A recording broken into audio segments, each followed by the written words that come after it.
Ezequiel foi um profeta do Senhor no período do exílio, quando o povo estava cativo.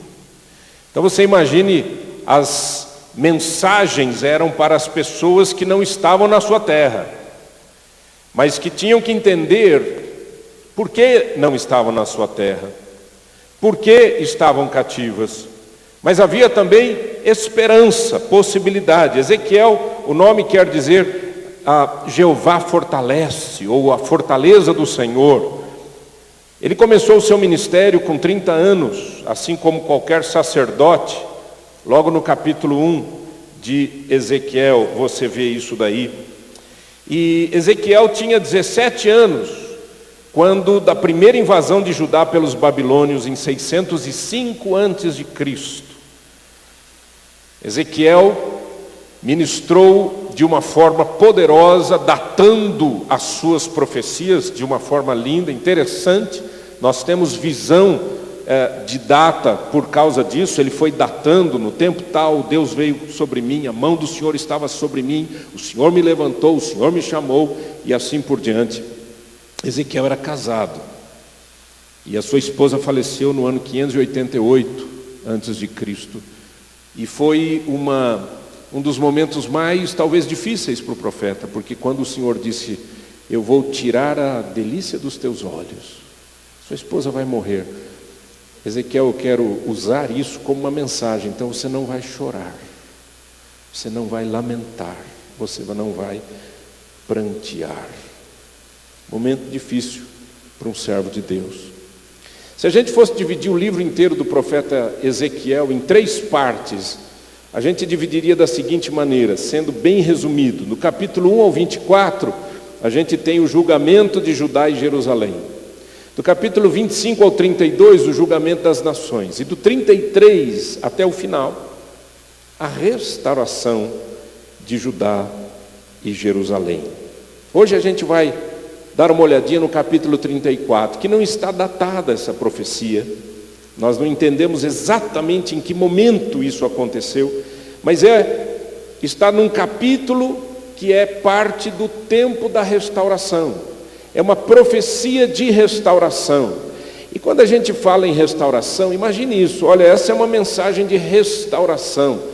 A tendência da gente é que essa seria uma mensagem tranquila, abençoadora, no sentido de trazer paz, trazer tranquilidade, trazer esperança, trazer assim um momento gostoso para o povo. E você vai perceber o tipo de palavra que o Senhor traz. Capítulo 34. Vamos ler a partir do verso 1. Vamos ler apenas alguns versos no começo do capítulo. Veio a minha palavra do Senhor, dizendo: filho do homem, profetiza contra os pastores de Israel. Profetiza e dize-lhes: assim diz o Senhor Deus: ai dos pastores de Israel que se apacentam a si mesmos. Não apacentarão os pastores as ovelhas? Comeis a gordura, vestivos de lã, degolais o cevado, mas não apacentais as ovelhas. A fraca não fortalecestes, a doente não curastes, a quebrantada não ligastes, a desgarrada não tornaste a trazer, e a perdida não buscastes, mas dominais sobre elas com rigor e dureza. Assim se espalharam por não haver pastor, e se tornaram pasto para todas as feras do campo.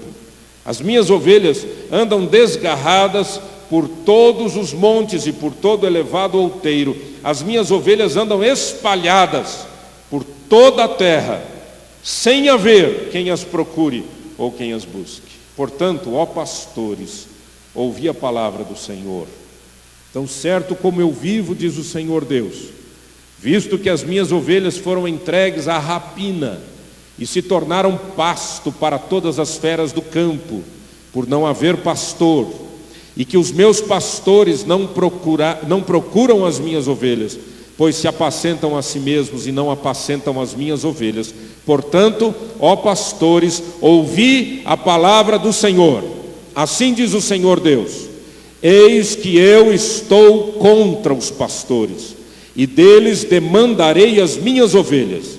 Porei termo no seu pastoreio, e não se apacentarão mais a si mesmos. Livrarei as minhas ovelhas da sua boca, para que já não lhes sirvam de pasto.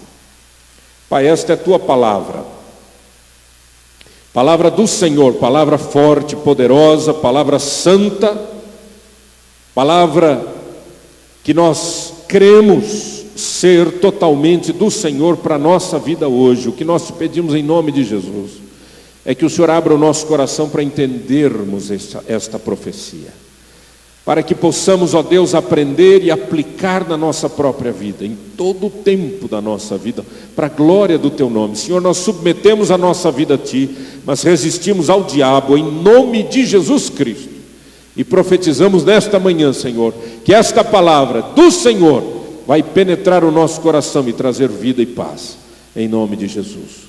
Amém.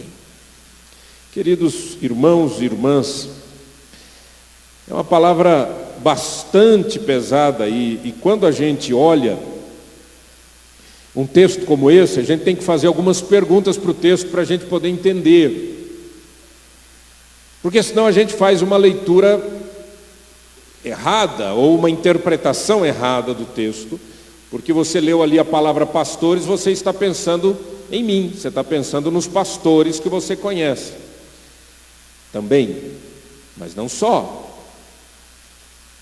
Ontem nós tivemos a independência do nosso Brasil, e o dia foi marcado de manifestações, algumas violentas, prisões, depredação de lugares, de lojas, assim como tem acontecido nesses últimos meses. As pessoas estão entristecidas, cansadas e entendem que precisam fazer alguma coisa, entendem que precisam chamar a atenção de quem? Das autoridades. Pastores são autoridades. Essa palavra pastores tem a ver com liderança. A liderança que pode ser você no seu lar como homem que é, você na sua casa como marido e mulher, vocês dois como marido e mulher, como líderes da sua casa, você como líder governamental, você como líder da sua empresa, você como um pastor de vidas, um pastor de almas, você como alguém que está se preparando para assumir algum cargo importante, algum lugar importante. Estes são os pastores. Para essas pessoas são essas palavras. Esta palavra, ela então democratiza, vamos dizer assim, hoje, não é? o nosso entendimento e ao mesmo tempo o nosso envolvimento. Eu estou aqui dentro desse texto, você está aqui dentro desse texto.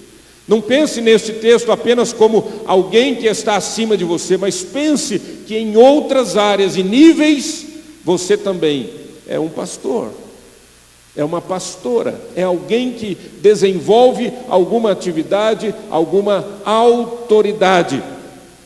São esses os pastores deste texto, são os líderes da nação, são os religiosos, são os profetas, são aqueles que são responsáveis, são os magistrados responsáveis pela lei, pela obediência à lei e assim por diante.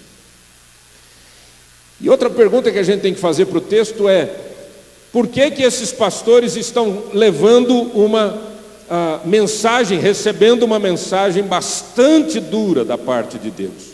Porque eles estão fazendo algumas coisas, e a gente precisa ver isso.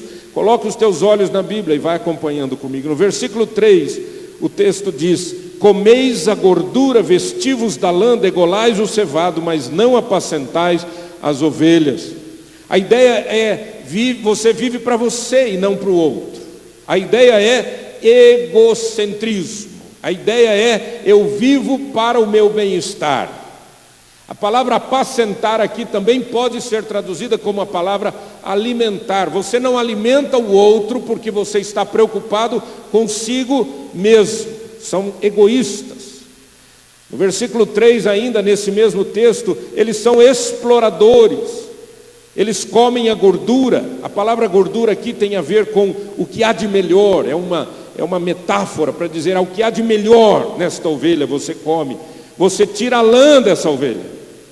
Você abusa, você explora. Nós estamos cansados da exploração. Nós estamos cansados de toda essa exploração no governo, essa exploração em vários níveis, nas organizações que deveriam ser bênção, são maldição.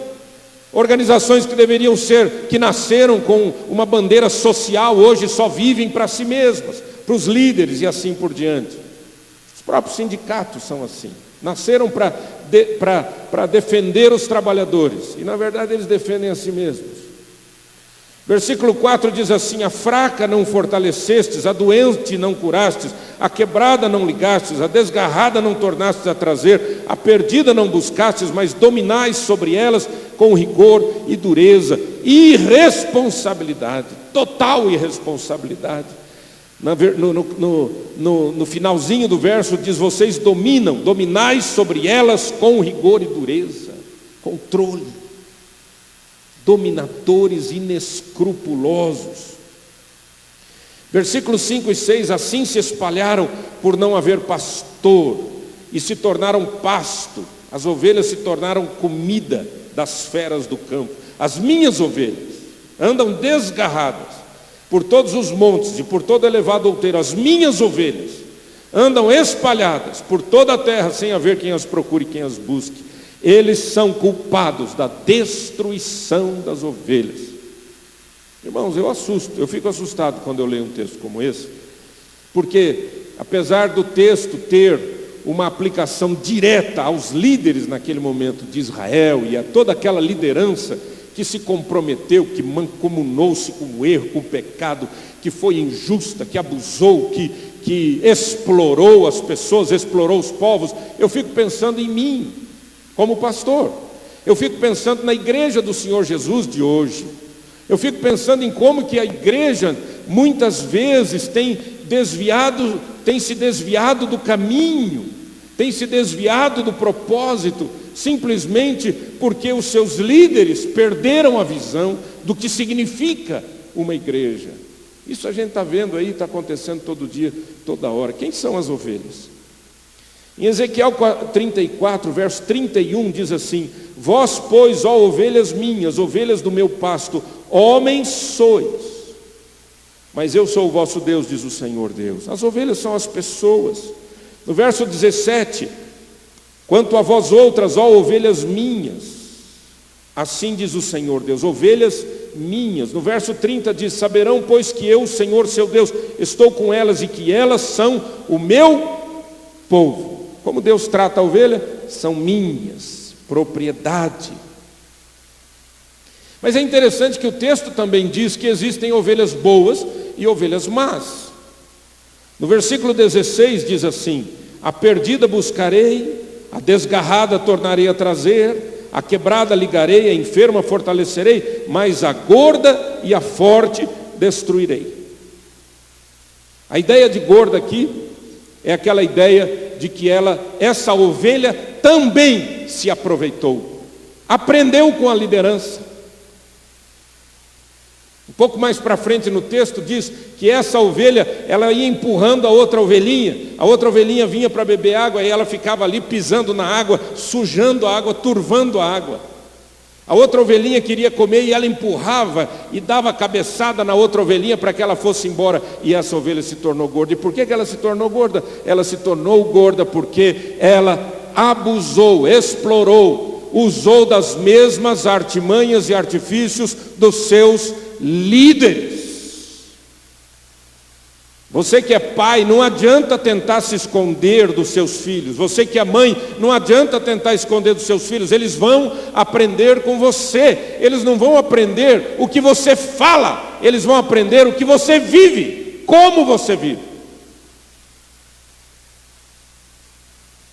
E aí você diz: eu não sei por que o meu filho faz uma coisa dessa.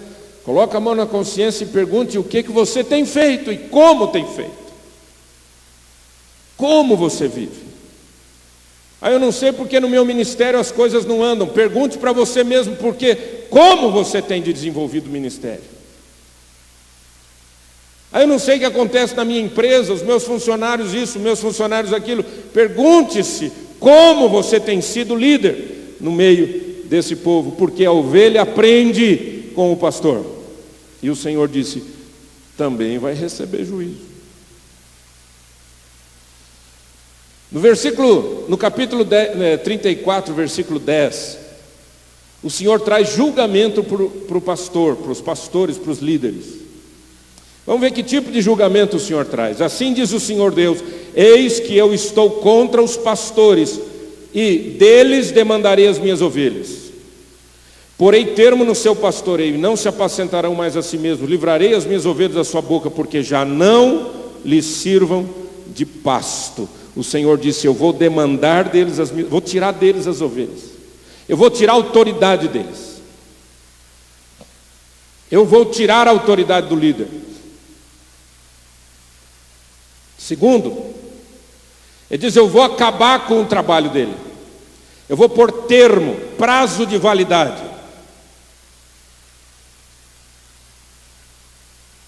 Você está aplicando a sua vida, não? Vai pensando. O Senhor diz: eu julgo. Nós pensamos que Deus não está vendo. Nós pensamos que Deus está olhando para a gente aqui agora, né? No culto, né? A gente vem no culto, e a gente está tão feliz, louvado seja o Senhor, e a gente ora, a gente canta, a gente se consagra. Aqui todo mundo é bonitinho, já percebeu isso? O horário do culto é uma bênção, gente. A gente pensa que está no céu. Todo mundo se ama. O marido olha para a esposa e diz: oi, querida, quer sentar aqui, querida? Senta, amor. Porque tem gente olhando, né? Senta, amor. Aí ela diz: ah, querido, você sempre usando desse tipo de gentileza. Isso acontece no culto, né? Você encontra uma pessoa ali na porta: oi, querido irmão, a paz do Senhor Jesus. A paz do Senhor Jesus. Deus te abençoe, graça esteja sobre a sua vida. Bom dia! Isso tudo acontece dentro do templo, não é assim? Aí sai daqui, pega o estacionamento para sair daí do estacionamento, para tirar o carro daí.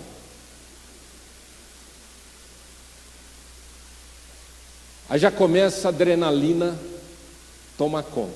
Aí a pessoa já começa a ficar nervosa. E a criança atrás, no banco de trás, dizendo: estou com fome. Fica quieta, já falei, está vendo que tem carro na frente? Cadê aquela bênção? Cadê aquela paz? Aquela alegria? Aquele comportamento gentil? Cadê? A esposa vem de salto alto, aquela dificuldade enorme de andar no meio das pedrinhas, né? E ela tem que acertar. Isso é uma coisa que nós homens não nos preocupamos. A mulher tem que acertar o lugar para pisar. Ela vai assim, né? Ela tem que acertar, porque tem, né? Tem que bater ali certinho para o saltinho não estragar, porque se o salto estragar, meu amigo, você vai ter que comprar outro sapato. Aí você não tem paciência com a sua esposa. Anda, mulher, está vendo que tem carro buzinando atrás? Corre! Você já está sentado ali no lugar do motorista. Abrir a porta, para quê? Qual o objetivo de abrir a porta para a moça? E os filhos estão olhando isso. Aí os filhos falam assim: interessante, o meu líder,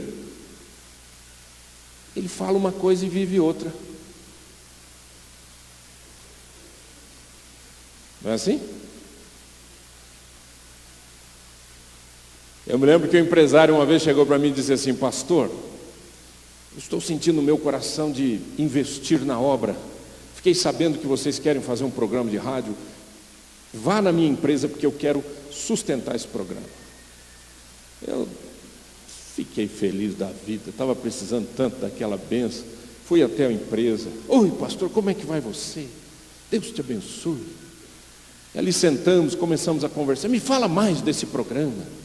Eu comecei a falar do programa, incentivando-o a se envolver e tal, aquela coisa toda, e não sei o que. Entrou um funcionário na sala.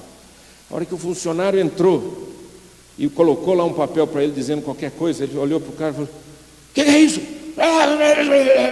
Gente, ele soltou tanta faísca, fogo, trovão, saraivada, começou a cheirar enxofre o cara.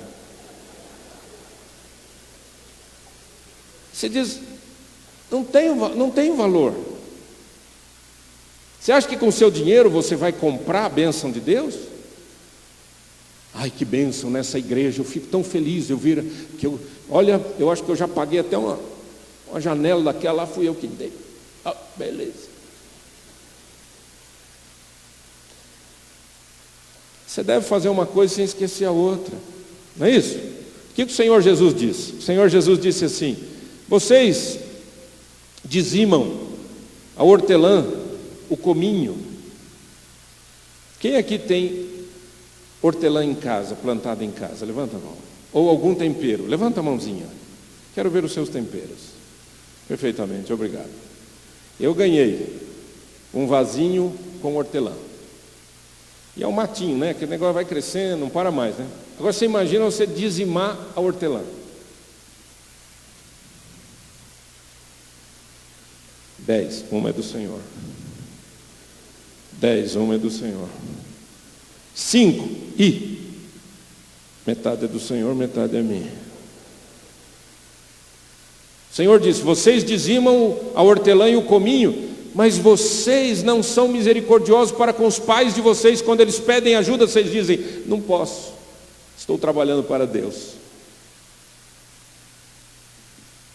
O Senhor disse: devem fazer aquilo sem esquecer isso.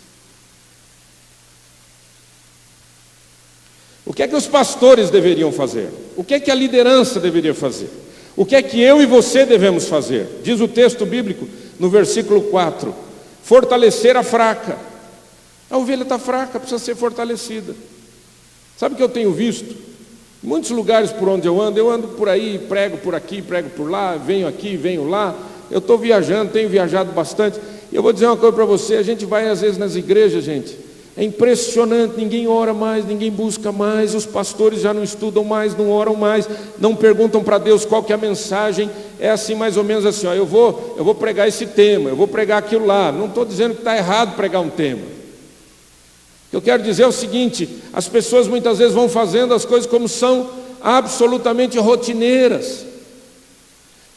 Mas existe aquela ovelha fraca, e o que a gente faz com a ovelha fraca? A tendência da gente, quando a gente encontra uma pessoa muito fraquinha, a gente dizer: sai para lá, vai procurar outra pessoa. Se terminar o culto aqui, alguém chegar para você e falar: irmão, dá licença, eu posso falar uma coisinha para você? Esse jeitinho da pessoa já dá a ideia de quê? Já parece que o cara vai pedir alguma coisa, né? Parece aquele cara que bate no vidro do carro, né? Dá licença, irmão, eu posso falar com você um minutinho? Só olha assim, acabou de sair do culto, na glória, a benção, aleluia, glória a Deus, Jesus vai voltar, a benção.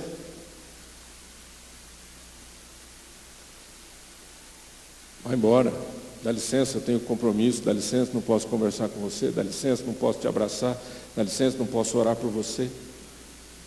Se a gente orasse mais uns pelos outros, a gente teria menos problemas, vocês concordam ou não? Se a gente se abraçasse mais, a gente seria mais amigável, mais abençoador, mais gostoso, né, gente? Já não é? Eu dei um duro aqui para fazer amizade aqui. Estou falando. Nossa, pastor, você tem coragem? Tenho, de coragem de falar mesmo, estou falando. Dei um duro. Primeira vez que eu vim no culto, eu entrei de lá aqui. Ninguém nem me viu. Eu sei que eu sou magro, pequenininho, fraquinho. Eventualmente eu não tenha, né? Ninguém me percebeu, não é? Porque às vezes acontece isso também, a gente está muito magro, você passa assim, né? É como esse andaime aqui, eu quase que me escondo atrás de um cano desse. E não acontece só aqui não, acontece em todo lugar.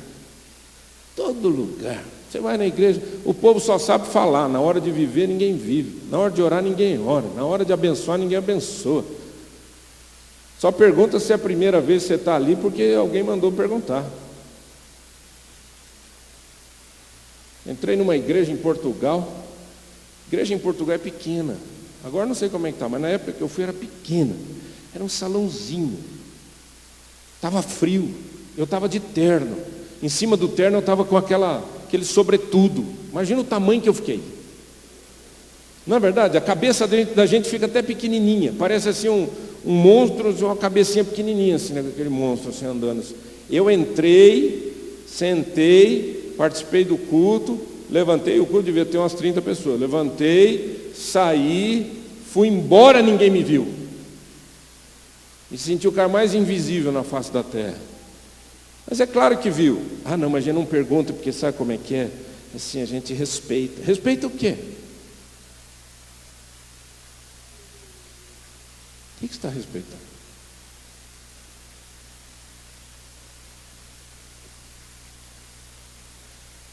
Tinha uma senhora que todas as vezes que eu terminava de pregar, ela vinha conversar comigo. O povo ficava injuriado. Porque o pessoal dizia assim para ela: vai embora, mas por que fica conversando com o pastor toda vez depois do culto? A gente quer conversar e não dá tempo. Aí o pessoal vinha e ficava bravo comigo: pastor, manda embora essa mulher. Ela já falou com o senhor uma vez, 2 vezes, 3 vezes, já. Mas eu conhecia aquela mulher, eu sabia que ela era uma mulher enferma da alma, e que se eu falasse não, ela caía de cama. Ela não era normal, era uma pessoa doente. Eu a vi em crise psicótica algumas vezes. Então ela chegava para mim com a Bíblia, ela tinha uma biblona grandona, ela chegava com ela assim embaixo do braço: pastor, eu tinha terminado de pregar. Pastor, eu estava lendo esse texto aqui, porque esse texto aqui, eu já até anotei aqui, pastor, porque eu fui, peraí, eu vou pegar minha anotação, aí punha o caderno dela, e eu anotei aqui, não sei o que, não sei o que, não sei o que. Sabe, pastor, aí eu fui numa outra igreja, aí eles falaram que o diabo estava correndo atrás de mim, e aí que eu não sei quem, e eu não sei se eu subo, se eu na árvore, eu desço da árvore. O que o senhor acha?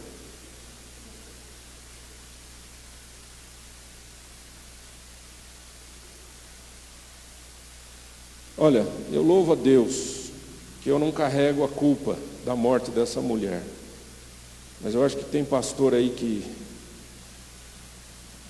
me sucedeu, que eu acho que vai ter que prestar contas, porque um dia essa mulher me liga, eu estava no Canadá, ela me liga e diz: pastor, eu preciso de ajuda, eu fui conversar com o pastor fulano, ele disse para mim isso aqui, ele me mandou embora. Pouco tempo depois ela teve uma crise, mais uma crise psicótica, e veio a falecer. 40 e poucos anos de idade. Você nunca sabe. Meu amigo, você e eu somos pastores nessa terra. Você é líder de célula para quê? Para dizer que você é líder de célula? Que bacana que você é líder de célula. Quanto você está ganhando para fazer isso? Claro que não. Você não está ganhando nada. Você é líder de célula porque você ama as pessoas, você quer o bem para as pessoas, certo ou não, irmãos? Agora, se a gente não cuidar das pessoas, não adianta nada. Um evento é uma bênção. Se ele não cuidar das pessoas, ele é vento. Sabe o que é vento? Passa! Você recebeu aí uma ficha de inscrição para o nosso encontro de homens. Você tem isso na revista, não preciso falar sobre isso. Você é homem. Agora olha aqui para mim. Você sabe por que a gente vai fazer isso? Sabe por que os outros ministérios fazem? Porque a gente quer cuidar de você. Porque a gente quer que você fique forte. Porque a gente quer fortalecer a ovelha fraca. A gente quer ligar aquela ovelhinha que está com a perninha quebrada. Ele diz: a quebrada não ligaste, não atar, tem que fazer ali, tem que fazer atadura, tem que pôr um gesso. E ele continua e diz assim: a desgarrada. Você acha que nós pastores vamos fazer todo o trabalho evangelístico dessa terra? Onde é que você está com a cabeça? Seus amigos são sua responsabilidade. O que você vai fazer com as coisas que a igreja oferece um monte de bênção para você? Você faz o que com isso? Ah, estou cansado de evento. Ah, eu estou cansado de não sei o quê. Eu estou cansado de ir no culto. Eu estou cansado de... Você está cansado por quê? Você está precisando de ajuda. Agora eu vou falar para o outro lado. Você que é líder, você que é um homem, você é líder da sua casa, líder dos seus filhos, você é líder da sua esposa. As mulheres não fiquem bravas comigo, mas Deus fez assim. O homem é o líder da casa. Ah, não aceito. O problema é seu que você não aceita.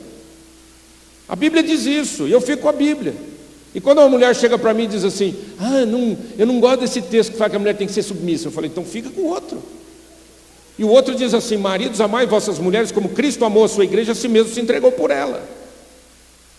Então morra pelo seu marido, porque essa é a responsabilidade do homem. Vocês estão entendendo, homem? Então não fica felizinho não que você é o líder da casa. Você tem que morrer.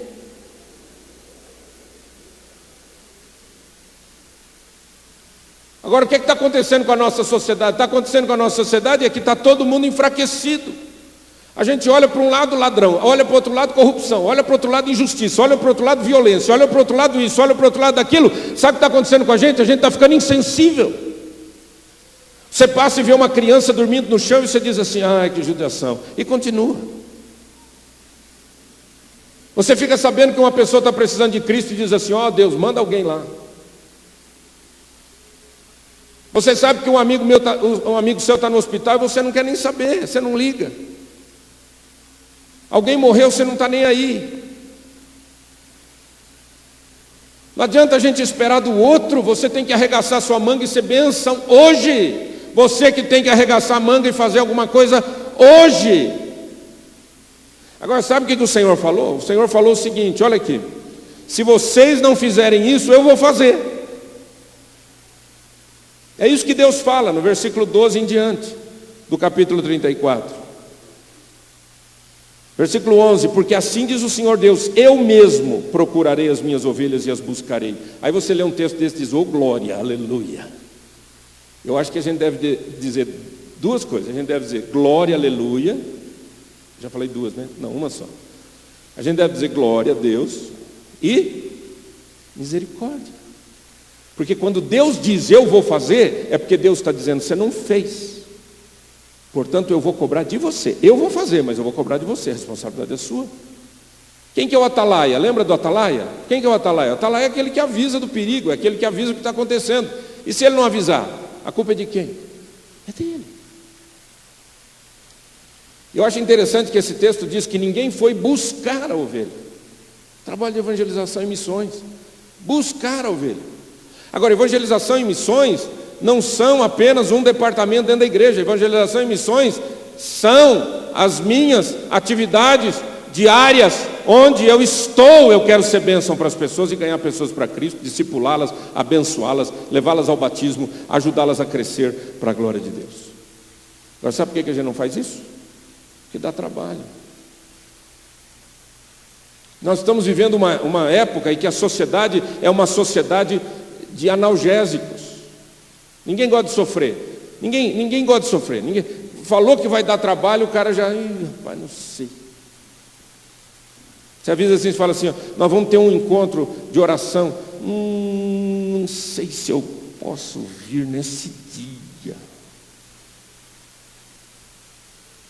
Ele vai correndo arrumar um jeitinho de arrumar um lazer. Aí você pergunta de novo e diz, já tem um compromisso. Situação. Deixa eu dizer uma coisa para você, caminhando para o encerramento desse tempo de meditação. O Senhor Deus disse, olha, eu vou fazer isso, e eu vou fazer mais. Versículo 23, suscitarei para elas um só pastor, e ele as apacentará, o meu servo Davi. É claro que ele está falando do Messias, do Cristo. É que as apacentará, ele lhes servirá de pastor. O Senhor Jesus disse, eu sou o bom pastor, e o bom pastor da sua vida pelas ovelhas. Ele diz, o mercenário não quer saber. Mercenário é contratado. Eu e você temos que fazer a seguinte pergunta, por que a gente faz o que faz? Eu já aconselhei um monte de jovens a não casar.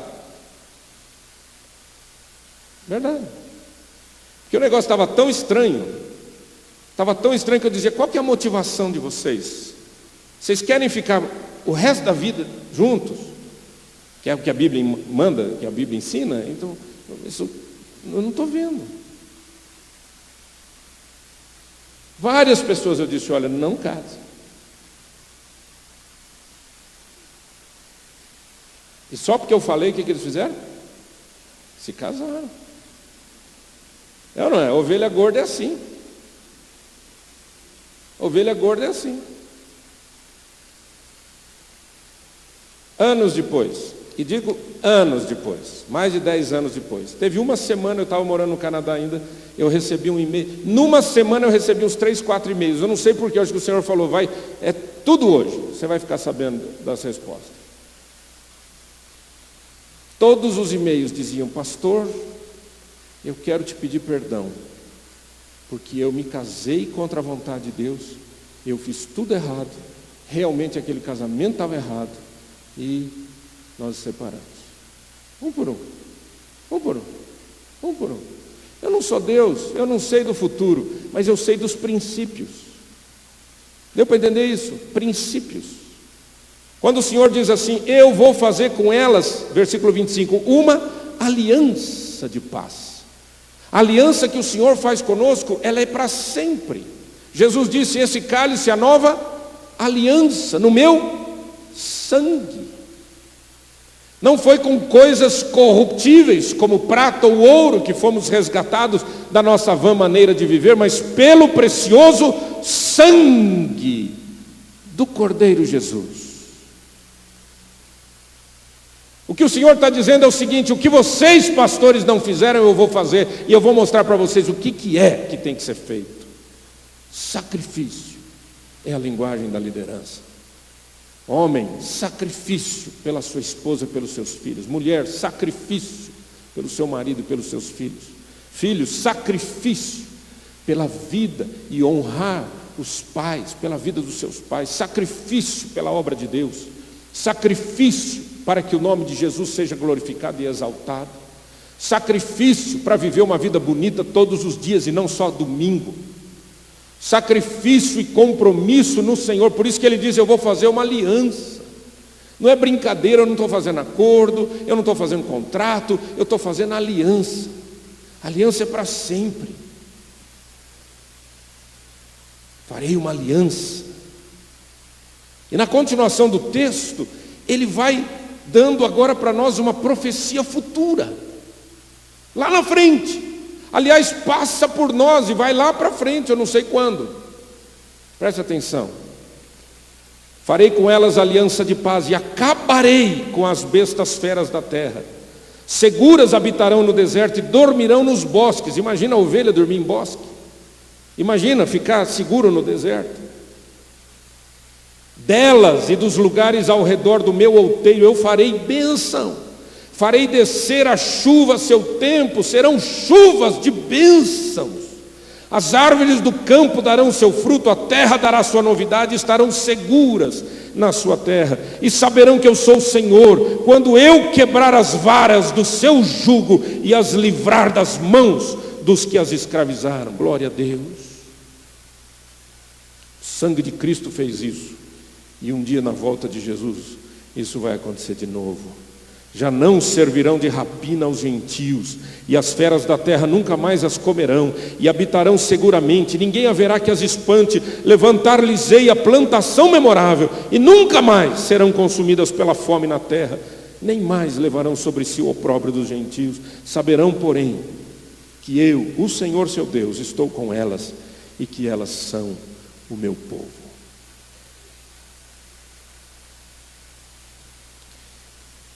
Apocalipse capítulo 11, versos 15 a 19. O sétimo anjo tocou a trombeta.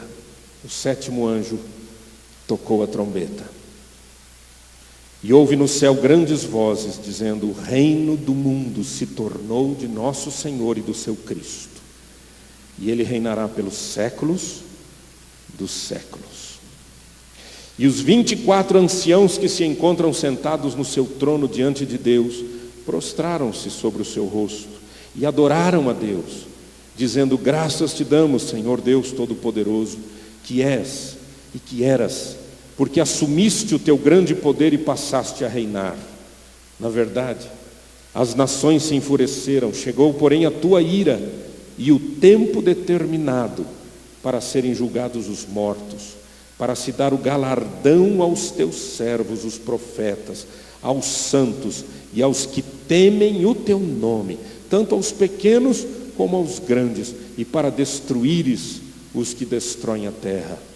Abriu-se então o santuário de Deus que se acha no céu, E foi vista a arca da aliança no seu santuário, e sobrevieram relâmpagos, vozes, trovões, terremoto e grande saraivada. Apocalipse capítulo 11 nos fala de uma coisa maravilhosa, que um dia vai chegar o momento que o Senhor vai dizer: chegou o tempo, suas dores vão embora, suas angústias vão embora, chegou o tempo, eu vou dar galardão para o meu povo, para aqueles que temem o meu nome. Chegou o tempo. Chegou o tempo de você andar com Deus para sempre, sem dores, sem problemas, sem dificuldades, porque as primeiras coisas já passaram. Louvado seja o nome do Senhor. Olha aqui para mim.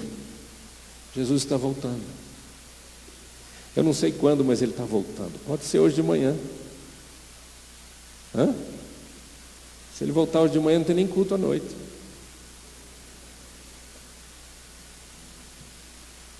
Jesus está voltando. E se Ele voltar? Você está preparado? E se Ele voltar, você vai dizer o que para Ele? Quando Ele disser o seguinte: eu deixei aí com você um talento, o que você fez com ele? Você podia dar contas? Ah, Senhor, eu morri de medo. Quando eu recebi do Senhor, eu morri de medo. Eu falei: ai meu Deus, eu não sei o que eu vou fazer com isso. Então eu enterrei. Mas agora está aqui, pode ficar com ele, é teu. Estou devolvendo assim com suspiro de que agora eu estou descansado, não tenho mais essa responsabilidade. E o que o Senhor diz? Servo mau e negligente. Irmã, olha aqui para mim.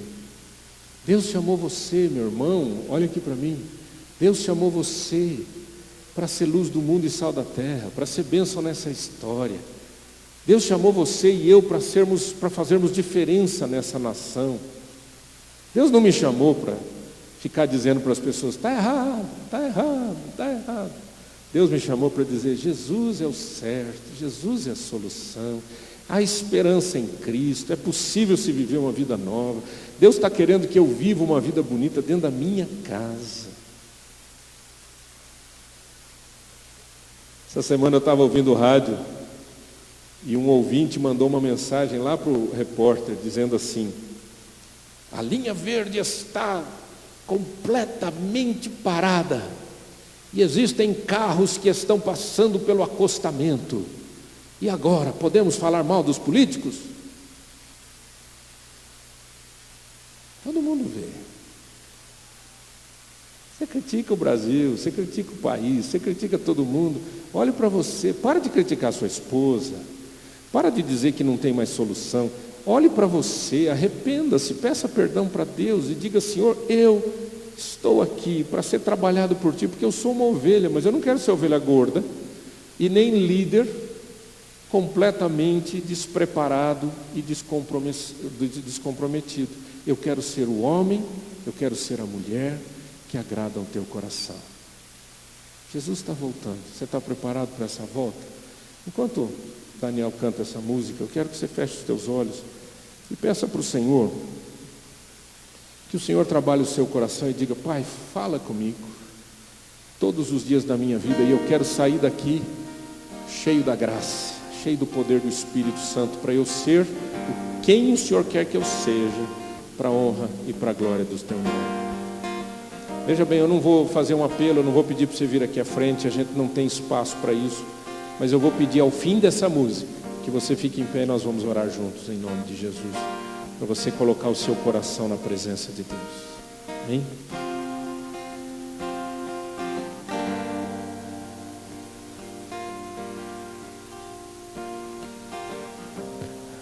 Sei que sozinho não conseguirei.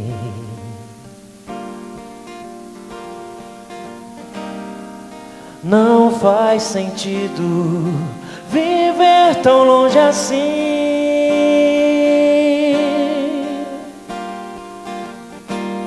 Reconheço quem tu és o meu Deus. Me prostro aos teus pés na tua presença. Venho como estou, com todas as feridas. Venho como eu sou, restaura minha vida. Venho como estou, com todas as feridas. Venho como eu sou, restaura minha vida. Meu Jesus, meu Jesus, meu Jesus, meu Jesus.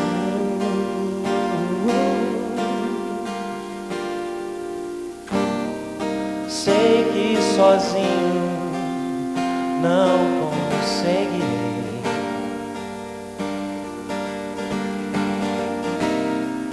não faz sentido viver tão longe assim.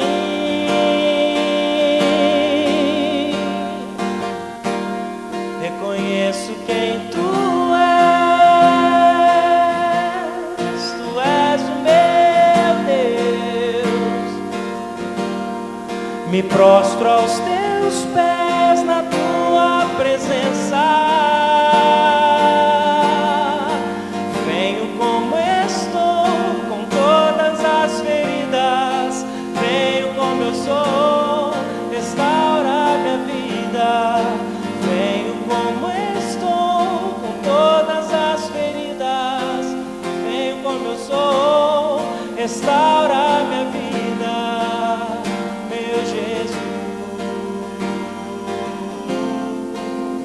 meu Jesus, meu Jesus, meu Jesus. Eu me prostro aos teus pés para te adorar. Eu levanto minhas mãos, quero me entregar. Eu me rendo a ti, quero te exaltar. Com palavras do meu coração te adorar. Meu Jesus, meu Jesus, meu Jesus.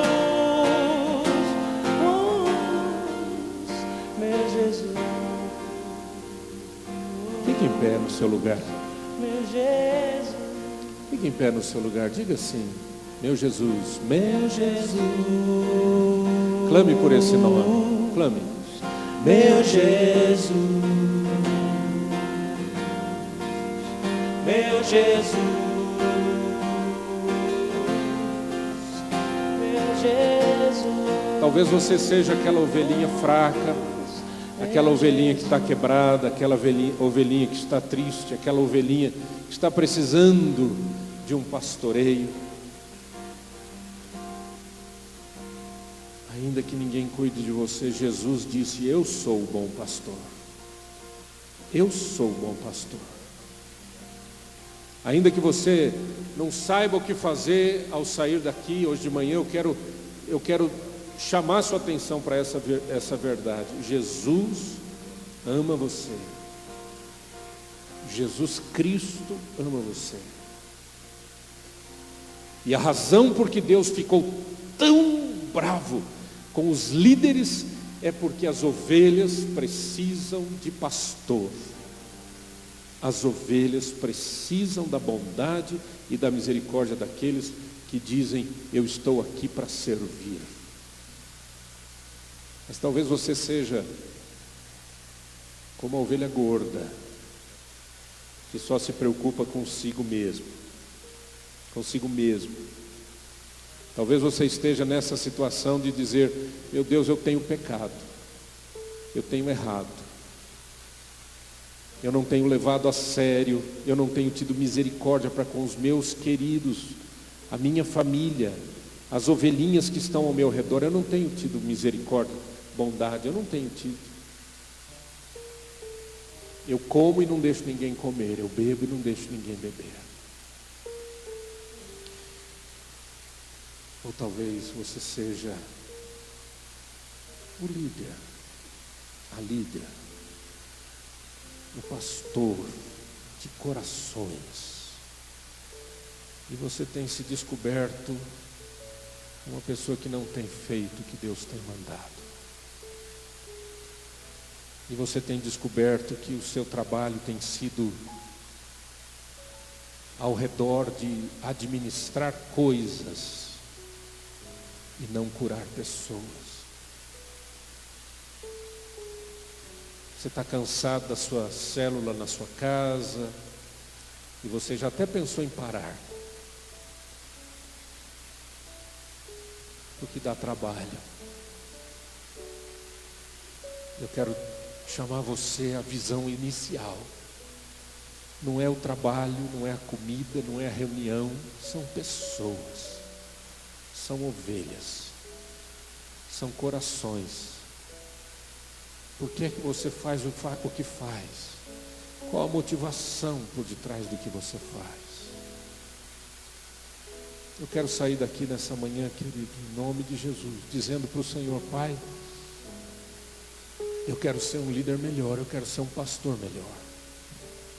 Eu quero voltar às origens, para que o meu ministério não entre no prazo de validade e o Senhor termine com tudo, pela minha infidelidade. Eu creio que essa palavra abrange todos nós. Então ore comigo. Guarde aí no seu coração esse momento de arrependimento. Pai, em nome de Jesus, eu quero colocar nas tuas mãos a minha vida, a vida da minha família, a vida dos meus queridos, a vida desta igreja abençoada. Eu quero colocar nas tuas mãos, Senhor amado, corações, pessoas, por quem Jesus Cristo morreu. Eu quero colocar nas tuas mãos a minha vida, Pai, como homem, como marido, como pai, como pastor, como um cidadão nessa terra. Pai, eu quero fazer o que o Senhor quer que eu faça. Ajuda-me a focar naquilo que o Senhor acha importante, naquilo que o Senhor me chamou para fazer. Ajuda, Pai querido, que cada homem, cada mulher aqui, Senhor, se arrependa dos seus erros e se coloque na tua presença, Pai, em total submissão, para dizer-te: querido Deus, eu não quero ser cortado da terra dos viventes. Eu não quero ter o meu ministério simplesmente destruído, parado, arrebentado por falta de obediência. Eu quero te pedir perdão. Pai, perdoa, em nome de Jesus, pelo sangue de Cristo. Ajuda-nos, Senhor, a sermos bênçãos. Abençoa cada um aqui, Senhor, cada família aqui representada, Pai, para que, ó Deus, a gente viva o que a gente prega, que a gente verdadeiramente viva o que a gente acredita. Cura as famílias, Pai, cura os filhos, aqueles filhos que estão querendo se desviar, aqueles que já se desviaram, aqueles filhos que estão longe. A tua palavra diz que o pastor deve buscar a ovelha, o pai deve buscar o filho, a mãe deve buscar o filho. Senhor, ajuda-nos a sermos assim, Senhor, com o coração do pastor Jesus, o coração do pastor Jesus. E que seja assim para a tua honra e para a tua glória, em nome do Senhor Jesus. Amém e amém. Amém, querido. Amém. Terminamos aqui. Então eu quero que você cumprimente a pessoa que está ao seu lado e diga que Deus encha o seu coração com o Espírito Santo para você ser uma bênção. Dê um abraço apertado nessa pessoa.